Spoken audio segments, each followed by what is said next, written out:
Larry Stewart here with ForConstructionPros.com and a Caterpillar booth at ConExpo ConAg 2017. This is Jason Hurtis. He's Senior Market Professional in the Quarry and Aggregates Group at Caterpillar. And we've been talking a little bit about grade with slope. I've used the wrong words, as I always do, about depth and slope, right, and how it's impacting their productivity. Jason, this is a pretty interesting example, and it surprises me that a quarry's using this technology so effectively. Why don't you tell us a little bit, give us a layout on it? Yeah, it kind of surprised us as well. We've been working with this one particular customer for about a year on some other projects and technologies. We got to the production piece of it where they're using hydraulic excavators to load articulated trucks, and they were having problems because it's in the sand.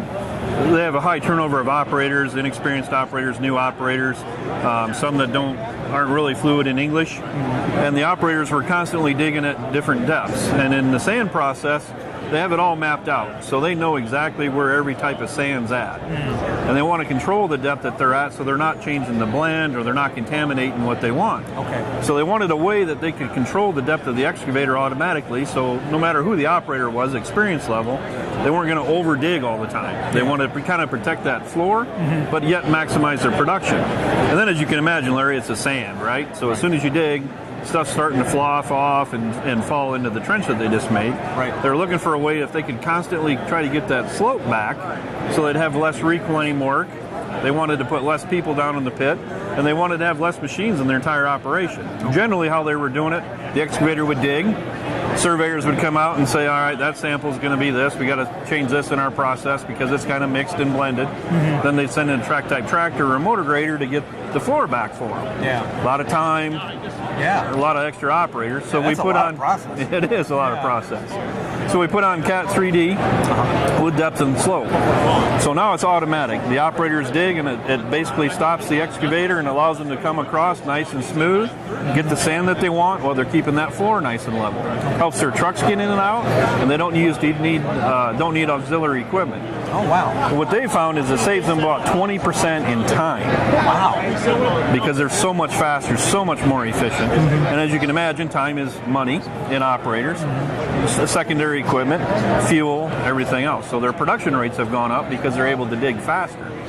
Now back to the slope portion. By using the slope, they can program in the slope that they want, and the operator inside the cab can see that, so he can control that slope back for them. So they're not having the sand flow into the process or come down in a spill, so they can control that as well. Wow. Recently we found that they're taking the same excavators and they're using them in their reclaim process. So as you got to put a mine back together to some type of plan, they're using the excavator to kind of do some of that slope work to supplement the track-type tractors they have, and also some of the depth so they know what lifts they have to put in so they can come back and compact it to get to their reclaim plan. So it's been a huge success for them, saving a lot of time in operators,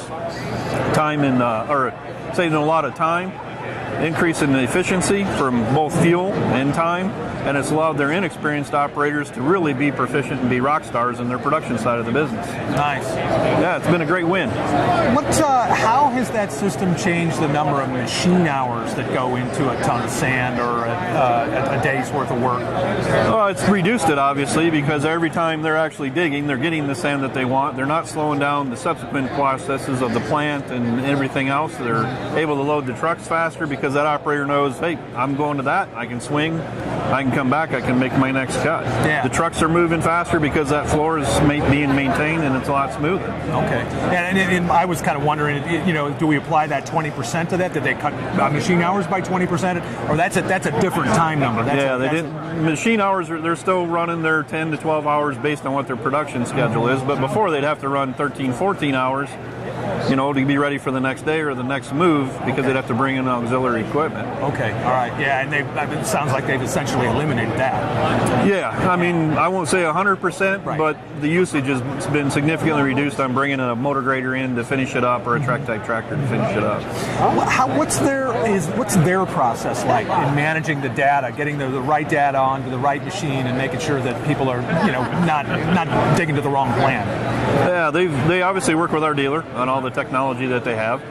They are heavy Vision Link users, so they're looking at Vision Link for health, location, fuel, payload, fuel efficiency. They're monitoring that on a daily basis, and they're comparing production teams. They have a couple excavators, so they can compare production teams on what their efficiencies are. They can compare operators. They can compare a D-series excavator to an F-series excavator, for example, to make sure that they're getting the most efficient fleet for their entire operation. Are they using that ability to compare production teams productively to help teach each other and kind of motivate each other? I mean, I hate to think of it as competition per se, but to cross-educate groups. Yeah, they've used it for cross-education, and to be honest, they've done some healthy competition things as well. Yeah. And again, in this particular customer, in their break room, they'll have scoreboards. Okay. And they'll be like, this operator moved this much material, here was his idle time, here was his production, here was his fuel.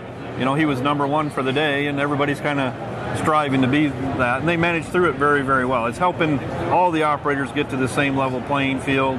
They're talking amongst themselves of, hey, you were number one this week. What am I doing wrong, or what can I do different? How can you help me as a mentor improve their operation? So they've used it and managed it successfully. Do they have any sort of semi-formal programs of mentoring or sharing information between groups? Yeah, for a very inexperienced crew, they'll bring in our operator trainers, and our operator trainers will work on them for a day or a week or whatever we need to kind of get them the baseline knowledge in their application. And then they'll get a little bit more experience. We'll do some spot checks, but otherwise then it's peer-to-peer mentoring.